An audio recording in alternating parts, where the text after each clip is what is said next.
Film industry में आने से पहले अमिताभ ऑल इंडिया रेडियो में अनाउंसर बनना चाहते थे और उनकी आवाज की वजह से उन्हें रिजेक्शन झेलना पड़ा। ये कहानी हमने बचपन से कई बार सुनी है।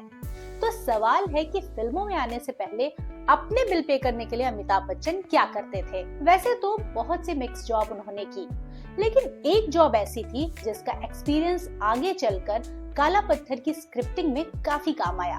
दरअसल 1960s में कोलकाता की एक shipping firm bird and company के कोल डिपार्टमेंट ने अमिताभ को कुछ दिन के लिए काम दिया और उसी दौरान उन्हें एक बार धनबाद की कोल माइंस में भेजा गया माइंस का काम समझने के लिए। एक बार वो वहां मशीन इंस्टॉलेशन का काम देख रहे थे और उसी दौरान माइन का एक पार्ट कोलैप्स हो गया और कुछ मजदूर उसमें फंस गए। ये इंसिडेंट काफी हॉरिफाइंग था। बाकी मजदूर फौरन जो वहां फंसे हुए थे उन्हें बचाने में लग गए। अमिताभ ने एक मजदूर जो बुरी तरीके से इंजर्ड था उसे निकालने की कोशिश की, लेकिन उस मजदूर ने कहा प्लीज आप दूसरे मजदूर की मदद करिए। ये सुनकर अमिताभ भी दंग रह गए कि ऐसी सिचुएशन में भी मजदूर अपनी जान की फिक्र ना करके अपने साथी की फिक्र कर रहा था। मजदूरों की ऐसी दोस्ती ने उन्हें काफी इन्फ्लुएंस किया। इस इंसिडेंट के कुछ साल बाद 27 दिसंबर 1975 को एक बड़ा हादसा धनबाद के ही चासनाला में हुआ। वहां के Indian iron and steel company colliery के माइन में एक एक्सप्लोजन की वजह से बगल के ही रिजर्वॉयर का लाखों गैलन पानी माइन में घुस गया और जिस वक्त कई मजदूर वहां काम कर रहे थे वो सारे इसमें फंस गए। इस डिस्ट्रक्शन की वजह से एक भी मजदूर नहीं बचा, सिर्फ कुछ बॉडीज ही रिकवर हो पाई। कंपनी ने क्लेम किया कि 372 वर्कर्स की जान गई थी, लेकिन वर्कर्स यूनियन का क्लेम था कि 700 से ज्यादा मजदूरों की जान गई है। कंपनी ने मजदूरों का रिकॉर्ड संभाल कर नहीं रखा था, इसलिए इस क्लेम को कभी वेरीफाई नहीं किया जा सका। इस ट्रेजेडी का फिल्मी मेकओवर किया उस टाइम के मशहूर राइटर पेयर सलीम जावेद ने और स्क्रिप्ट लिखी गई काला पत्थर की।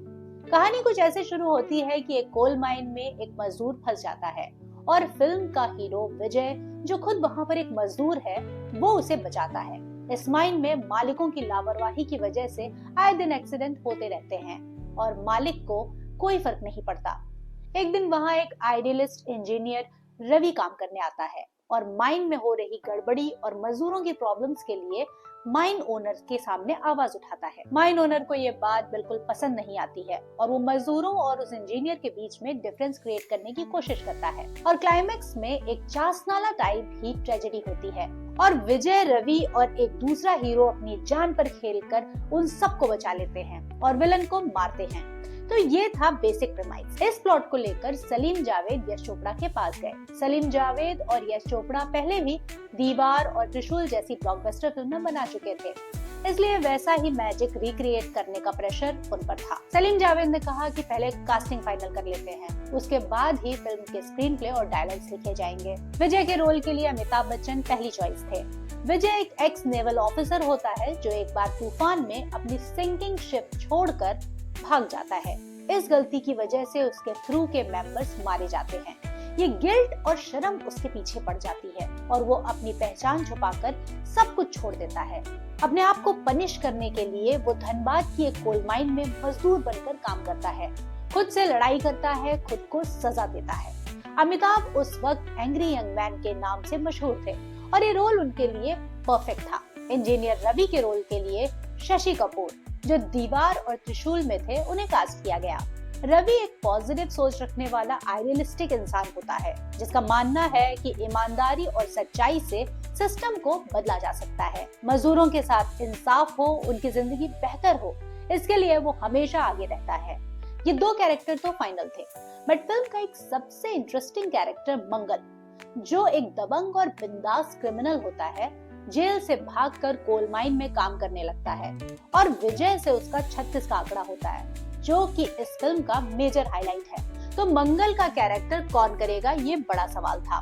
मल्टी स्टारर्स फिल्म्स में स्टार्स की स्ट्रेंथ को प्रॉपर्ली यूटिलाइज करना बहुत जरूरी होता है और खास करके अगर दो स्टार्स के बीच में ऑन स्क्रीन राइवलरी हो तो उसे काफी केयरफुली लिखना पड़ता है ताकि कैरेक्टर्स बैलेंस लगे और ऑन स्क्रीन राइवलरी दिखाने के लिए अगर ऐसे कैरेक्टर्स कास्ट किए जाएं जिनके ऑफ स्क्रीन राइवलरी के किस्से ज्यादा मशहूर हों तो ऑडियंस को देखने में मजा आता है। काला पत्थर के साथ ऐसा ही कुछ हुआ। जब भी बॉलीवुड की डिफिकल्ट कास्टिंग की बात होती है तो सिलसिला की बात जरूर होती है। जिस वक्त फिल्मी मैगजीन्स अमिताभ रेखा के अफेयर्स के किस्सों से भरी रहती थी, उस वक्त यश चोपड़ा ने जया बच्चन, रेखा और अमिताभ बच्चन को साथ कास्ट करने के लिए कैसे कन्विंस किया होगा, ये आज भी एक बड़ा सवाल है। बट सिलसिला से पहले वैसा ही कुछ हुआ काला पत्थर के साथ। इसकी कास्टिंग में मंगल के रोल के लिए शत्रुघ्न सिन्हा को कंसीडर किया गया।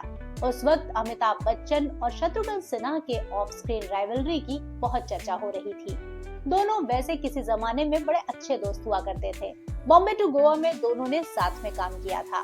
शत्रुघ्न सिन्हा पहले विलेनियस रोल में नजर आते थे, लेकिन जब 70s में अमिताभ बच्चन सुपरस्टार बन चुके थे, तब शत्रुघ्न सिन्हा ने भी एज अ लीडिंग हीरो काम करना शुरू कर दिया और वो खुद को अमिताभ से कम नहीं समझते थे। इसलिए जब मंगल के रोल के लिए उन्हें साइन किया गया तो वो चाहते थे कि उनका रोल अमिताभ से जरा भी कम नजर नहीं आए। शत्रु जी को डर था कि सिंस अमिताभ बच्चन यश चोपड़ा और सलीम जावेद के साथ पहले भी दीवार और त्रिशूल में साथ काम कर चुके हैं, तो कहीं उनके रोल पर कुछ असर ना पड़ जाए, उनके रोल पर कैची ना चल जाए। बट सलीम जावेद ने इसका खास ख्याल रखा। एक इंटरव्यू में शत्रुघ्न सिन्हा ने क्लेम किया था कि काला पत्थर उनकी और अमिताभ की दोस्ती में last nail in the coffin थी। उनका दावा था कि अमिताभ नहीं चाहते थे कि शत्रुघ्न सिन्हा को इस फिल्म में लिया जाए, बट ना सलीम जावेद, ना यश चोपड़ा और ना अमिताभ बच्चन ने कभी इस दावे को तवज्जो दी।